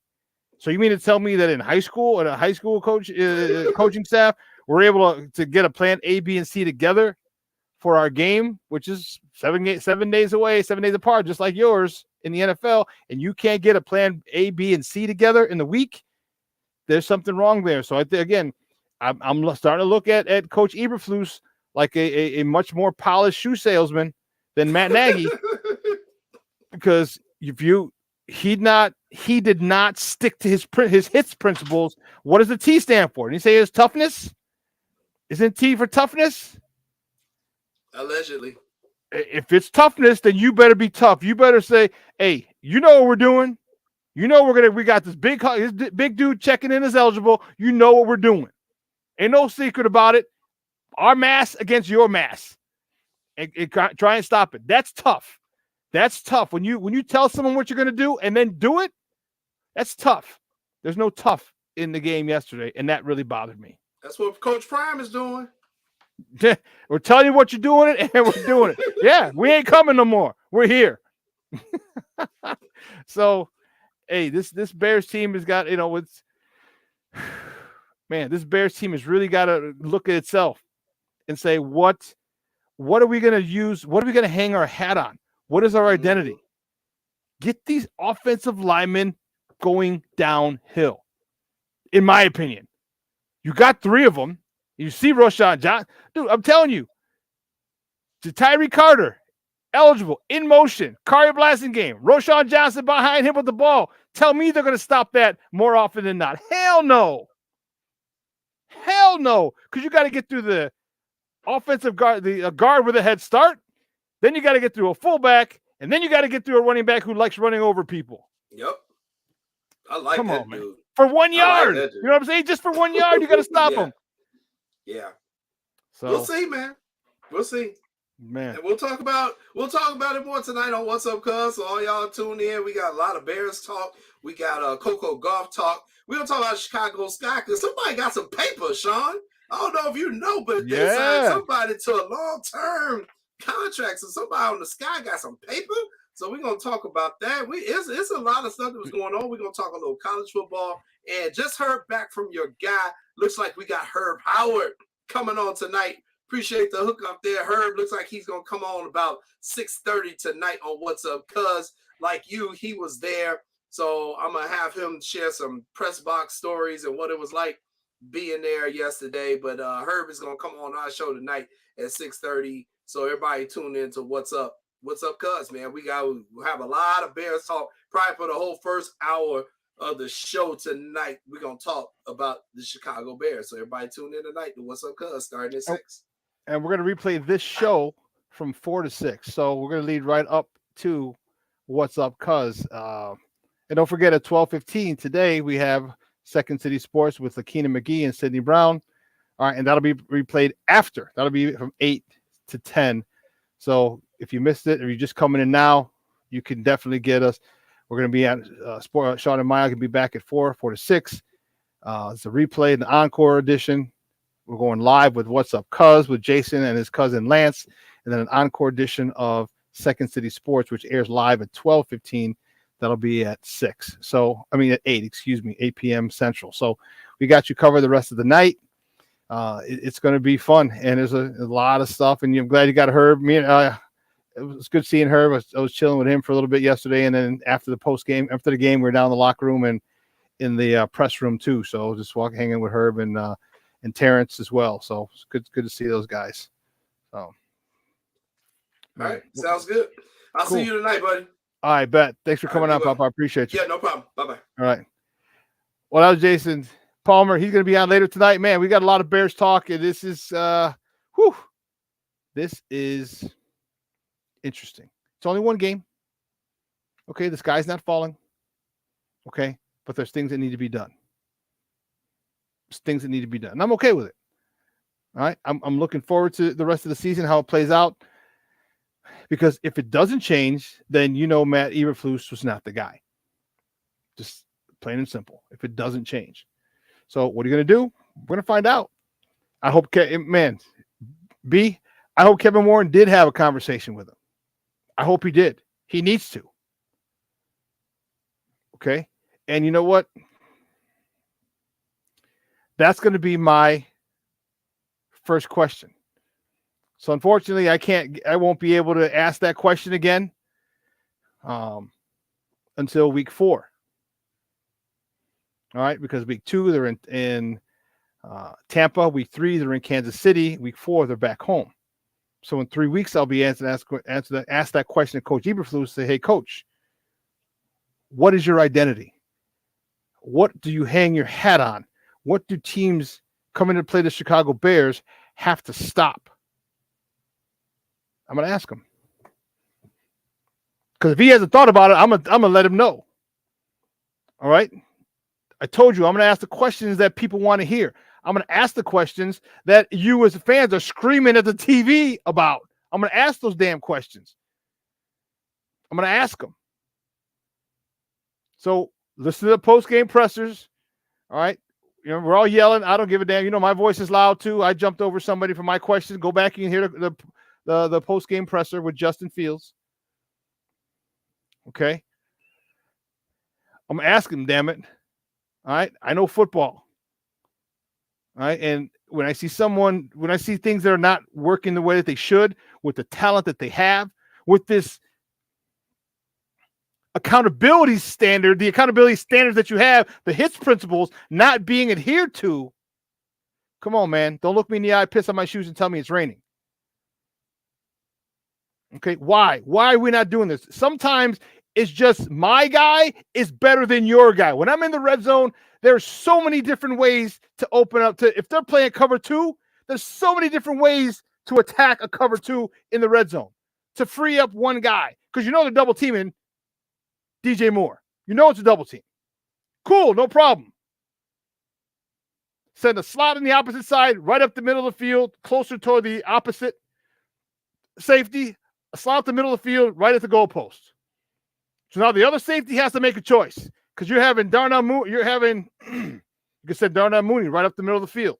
And then you can send Chase Claypool outside at the bottom of the numbers. And the safety has to make a choice.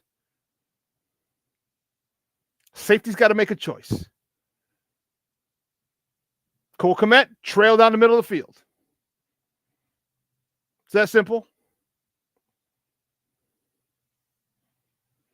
Again, it's only one game. It's only one game. They can make adjustments. Let's give them that shot. Let's give them that shot. Let's give them that chance. And unfortunately, remember, I was saying week 3, I was looking forward to it. I'm nervous now. I'm nervous for week 3. Can we see what Janoko Khan plays looks like? I'm nervous for week 3. As I was looking forward to week 3, saying, hey, the Bears might have their coming out party in Kansas City, even if they lose and they show up and it's a shootout. But now we got no push up front. We are not collapsing the pocket up front. So Yannick Ngakoue can run around all he wants. Quarterback's just going to step up. Lineman's going to let him go wherever the hell he wants to go. Going to push him, ride him right past the play. And there's nobody who wants to step up and make a play. It's tough. It's tough. But man, 2 hours is come and gone, man. I want to thank Jason for hopping on. He goes, do you have any guests today? I was like, no, I'm going to talk Bears. He's like, oh, I'm going to hop on. I'm like, cool, man. So you're more than welcome. So thank you, Jason, for hopping on. I want to thank you guys for joining. This is what made this the best Chicago sports talk morning show around. All right, my guy B. Livingston, B calling from the left coast. My man Junior. All right, my man Cornelius. My man Vernon. Mashawn. All right, all you guys checking in. I appreciate it. Contributing to this, to the show. This is good shit. But like I said, 12:15, Second City Sports for another 2 hours.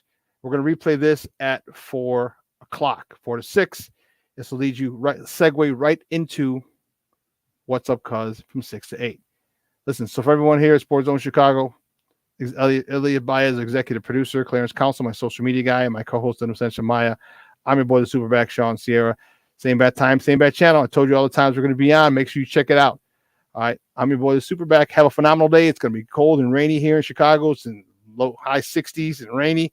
Hey, if you can take a nap, do it. Do it. Make sure you spend time with your loved ones. I'll see you guys. I'll be producing Jason So your boy, the SuperBack. I am out.